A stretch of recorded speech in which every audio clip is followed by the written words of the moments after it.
మీ మోకాల నొప్పులకు ఎటువంటి సర్జరీ లేకుండా ఎపియాన్ పెయిన్ క్లినిక్ అందిస్తున్న అత్యాధునిక చికిత్స. నమస్తే. పవన్ కళ్యాణ్కి సంబంధించినటువంటి సెక్యూరిటీ లోపం మీద ఒక సంచలనమైనటువంటి ఒక ఘటన వెలుగు చూస్తుంది. ఇటీవల ఆయన మన్యం జిల్లాలో పర్యటించారు. దాదాపుగా కొన్ని రోజులు 2-3 రోజులు అక్కడ పర్యటించి ఉత్తరాంధ్ర అంతా కూడా ఆయన పర్యటించారు. ఏజెన్సీ ప్రాంతంలో గిరిజనులతో మమేకమయ్యారు. అక్కడ రోడ్ల నిర్మాణానికి సంబంధించినటువంటి కొత్త రోడ్లను ఏర్పాటు చేసిన తర్వాత వాటిని ఓపెన్ చేయడం కోసం అక్కడికి పవన్ కళ్యాణ్ వెళ్ళారు. అదేవిధంగా గంజాయి రహిత రాష్ట్రంగా ఉండడం కోసం అక్కడ పోలీసులతోనూ స్థానికులతో కూడా ఆయన కొన్ని అవగాహన కార్యక్రమాలు కూడా నిర్వహించారు. అయితే ఇప్పుడు తాజాగా అక్కడ ఒక నకిలీ ఐపీఎస్ ఆఫీసర్ ఉదంతం బయటకు వచ్చింది.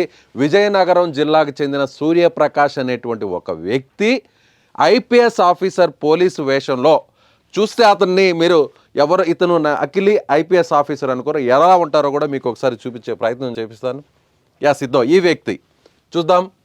సూర్యప్రకాష్ అనేటువంటి ఈ వ్యక్తి విజయనగరం జిల్లాకు సంబంధించినటువంటి వ్యక్తి. ఇతను ఇలా స్థానికంగా ఉన్నటువంటి కొంతమంది కమాండ్ హౌస్కు అక్కడ ఉన్నటువంటి కింది స్థాయి సిబ్బందికి కూడా ఏకంగా పోలీస్ అధికారిగా ఐపీఎస్ ఆఫీసర్గా అక్కడ పోజులు ఇస్తూ మరీ ఫోటోలు దిగినటువంటి ఉదంతం బయటకు వచ్చింది. అంటే పవన్ కళ్యాణ్ పర్యటనలో ఈ స్థాయిలో ఒక నకిలీ పోలీసు డైరెక్ట్గా ఐపీఎస్ ఆఫీసర్ గెటప్లో ఆ యూనిఫామ్లో నకిలీ ఐడి కార్డుతో చివరికి అక్కడ బ్యాడ్స్తో సహా నేరుగా అక్కడికి వచ్చి పవన్ కళ్యాణ్ పర్యటనలో అంతా కూడా కలిరి తిరిగారు. సో ఆ మిగిలినటువంటి ఆ ఫోటోలను కూడా ఒకసారి చూపించే ప్రయత్నం మీకు చేస్తాను. ఈ వ్యక్తి ఈ విధంగా ఉన్నాడు. ఆయన అక్కడ చూసినట్లయితే ఇతను ఇక్కడ ఒక వీడియోలో కూడా మనం చూడవచ్చు. ఇట్లా ముందుకు వెళ్తున్నాడు కదా, ఇలా ముందు పాస్ అవుతున్నటువంటి ఆ వ్యక్తే ఈ నకిలీ ఐపీఎస్ ఆఫీసర్. ఇక్కడ మనం చూడవచ్చు ఈ వ్యక్తే సూర్యప్రకాష్ అనేటువంటి ఈ వ్యక్తి ఏకంగా పవన్ కళ్యాణ్కి సంబంధించినటువంటి కార్యక్రమంలో ఇలా మొత్తం అంతా అక్కడ జరిగినటువంటి ఆ ప్రాంతంలో అలా కలిగి తిరుగుతున్నటువంటి దృశ్యాలు బయటికి వచ్చాయి. సోషల్ మీడియాలో కూడా కొంతమంది పోస్ట్ చేశారు. అతనికి సంబంధించినటువంటి ఇక్కడ పవన్ కళ్యాణ్ ఇక్కడ ఆయన అక్కడ ప్రారంభోత్సవం చేస్తున్నటువంటి దృశ్యాలు మనకు కనిపిస్తున్నాయి. అయితే ఇప్పుడు ఆ వ్యక్తి ఎవరో కూడా మీకు చూపించే ప్రయత్నం చేస్తాను. ఈ వ్యక్తి సూర్యప్రకాష్ అనేటువంటి ఇతను ఏకంగా ఐపీఎస్ ఆఫీసర్ గెటప్లోనే పవన్ కళ్యాణ్ ఏకంగా డిప్యూటీ సీఎం పర్యటనలో ఆయన పోలీస్ ఆఫీసర్ గెటప్లో అక్కడ తిరగడం అనేది ఇప్పుడు సంచలనంగా మారింది. ఇప్పుడు సోషల్ మీడియాలో ఇది వైరల్ అవుతున్నాయి. ఈ ఫోటోలన్నీ కూడా ఈ వ్యక్తి ఇతను విజయనగరం జిల్లాకు సంబంధించినటువంటి వ్యక్తిగా ఇతను ఉన్నాడు. గరివిడి మండలం అంబటి వలస ప్రాంతానికి సంబంధించినటువంటి వ్యక్తిగా పోలీసులు గుర్తించడం జరిగింది. విజయనగరం రూరల్ పోలీసులు ఇతన్ని అదుపులోకి తీసుకొని ప్రస్తుతం విచారిస్తున్నారు. అసలు ఇతని ఎందుకు ఏకంగా పోలీస్ ఆఫీసర్ గెటప్లో వచ్చారు? ఇతను పవన్ కళ్యాణ్ని చూడాలన్నా, లేకపోతే పవన్ కళ్యాణ్కి దగ్గరగా ఉండాలన్నా, లేదంటే పవన్ కళ్యాణ్ అభిమానం ఉంది కాబట్టి పవన్ కళ్యాణ్కి దగ్గరగా అక్కడ పోలీస్ ఆఫీసర్గా వెళితే అక్కడ పోలీసులు ఎవరు కూడా అడ్డుకోరు కాబట్టి నేరుగా పవన్ కళ్యాణ్ని కలవచ్చు, అక్కడ మీట్ అవ్వచ్చు అనేటువంటి ఆ ఉద్దేశంతోనే ఆయన నకిలీ పోలీస్ ఆఫీసర్ గెటప్తో అక్కడికి వెళ్ళాడా, లేదంటే దీని వెనక ఏదన్నా కుట్ర ఉందా, పవన్ కళ్యాణ్ని అంతమొందించడం కోసం ఈ విధంగా కుట్ర పన్నేరా, ఇలా ఏకంగా పోలీసులు గెటప్లోనే నేరుగా అక్కడికి వెళ్ళి రెక్కీ నిర్వహించడం కోసం అక్కడికి వెళ్ళాడా, లేదంటే ముందు నుంచి కూడా ఏదన్నా ప్లాన్ చేశారా?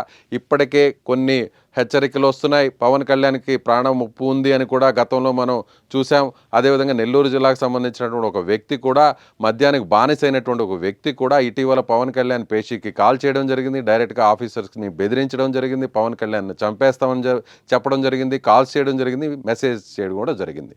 అయితే ఆ వ్యక్తిని అదుపులోకి తీసుకున్న తర్వాత అతను ఒక ఆకతాయిగా గుర్తించడం జరిగింది. అదేవిధంగా గతంలో కూడా పవన్ కళ్యాణ్ చెప్పడం జరిగింది, తనను అంతమొందించడానికి, హత్య చేయడానికి గతంలో కూడా కొంతమంది గోండాలు రెక్కీ నిర్వహించారు, బ్లేడ్లు పెట్టుకొని తిరుగుతున్నారు, అవకాశం వస్తే తనను చంపేయడానికి కూడా పథకాన్ని రచిస్తున్నారు, ఒక కిరాయి ముఠా కూడా గతంలో రెక్కీ నిర్వహించింది అని ఆయన ఎన్నికల ప్రచారంలో కూడా చెప్పడం జరిగింది. ఇప్పుడు ఏకంగా పోలీసుల మధ్య ఈ విధంగా ఒక వ్యక్తి ఇలా పవన్ కళ్యాణ్ ఆయన పర్యటన చేస్తున్నప్పుడు ఇక్కడ చూడొచ్చు మనం, ఆయన చాలా ఎక్కడా సెక్యూరిటీ లేకుండా ప్రజలతో ఆయన అలా మమేకమవుతున్నాడు. గిరిజనులతో ఆయన ఈ విధంగా కూడా అంటే ఉత్తరాంధ్ర ప్రాంతం అని చెప్పంగానే మనకు గుర్తుకు వచ్చేది ఏజెన్సీ ప్రాంతంలో పవన్ కళ్యాణ్ ఇలా పర్యటించడం, ఆయన పోలీసులని, అధికారులని, సెక్యూరిటీని పక్కన పెట్టి ఆయన నేరుగా ఇలా ఆ గిరిజనులతో ఆయన అక్కడ మమేకమైనటువంటి పరిస్థితి. సో గంజాయి రహిత ప్రాంతంగా ఏపీ ఉండాలి అనేటువంటి నినాదంతో అక్కడ పోలీసులతో కూడా ఆయన కలిసినటువంటి పరిస్థితి. సో ఇలా పోలీసులు ఇంతమంది ఐపీఎస్ ఆఫీసర్లు, ఇంతమంది సెక్యూరిటీ అక్కడ ఉంటే, అందులోనూ టైట్ సెక్యూరిటీ మధ్య ఇలా ఒక వ్యక్తి నేరుగా పవన్ కళ్యాణ్ పర్యటనలో నకిలీ పోలీస్ ఆఫీసర్గా అక్కడ కలియదిరగడం ఎంతవరకు ఇది కరెక్టో చూడాలి. సో ఈ విధంగా అతను ఏకంగా ఫోజులు కూడా ఇచ్చేశాడు ఫోటోలకి, కింది స్థాయి సిబ్బందికి. ఇలా ఒక వ్యక్తి ఈ విధంగా ఏజెన్సీ ప్రాంతంలో, అందులోనూ నక్సల్ ప్రభావిత ప్రాంతంలోనూ, మావోయిస్టు ప్రభావిత ప్రాంతంలోనూ, దానికి ఆనుకొని ఉండేటువంటి ప్రాంతమే ఛత్తీస్గఢ్ ప్రాంతం. ఇప్పటికే గతంలో ఎన్కౌంటర్లు జరిగినటువంటి పరిస్థితులు మనం చూసాం. అదేవిధంగా మావోయిస్టు కాల్పుల్లో పోలీసులు చనిపోయినటువంటి ఉదంతాలు కూడా ఇటీవల మనం చూసాం ఈ ఏజెన్సీ ప్రాంతంలో, ఛత్తీస్గఢ్ ప్రాంతంలో. అలాంటి ప్రాంతంలో, గంజాయి పండించేటువంటి ప్రాంతంలో, నక్సల్ మావోయిస్టు ప్రభావిత ప్రాంతాల్లో ఒక పోలీస్ వేషధారంలోనే ఒక నకిలీ పోలీస్ ఐపీఎస్ ఆఫీసర్ ఈ విధంగా పవన్ కళ్యాణ్ పర్యటనలో కలియ తిరగడం అనేది ఇప్పుడు సంచలనంగా మారింది. సో ఇతను ఎందుకు ఈ విధంగా అక్కడ ఆ విధంగా పాల్గొన్నాడు, ఎందుకు అక్కడ కలియ తిరిగాడు, ఏకంగా పోలీస్ ఆఫీసర్గా ఎందుకు డ్రెస్ వేసుకొని వచ్చి మరి అక్కడ తిరిగాడు అనేది కూడా ఇప్పుడు పోలీసు విచారణలో బయటపడనుంది. ఏదేమైనా పవన్ కళ్యాణ్కు పోలీస్ సెక్యూరిటీని మరింత పెంచాల్సినటువంటి అవసరం ఉంది. అదేవిధంగా జాతీయ స్థాయి భద్రతను కూడా ఆయనకు కల్పించాల్సినటువంటి అవసరం ఉంది. సో మీరేమనుకుంటున్నారు?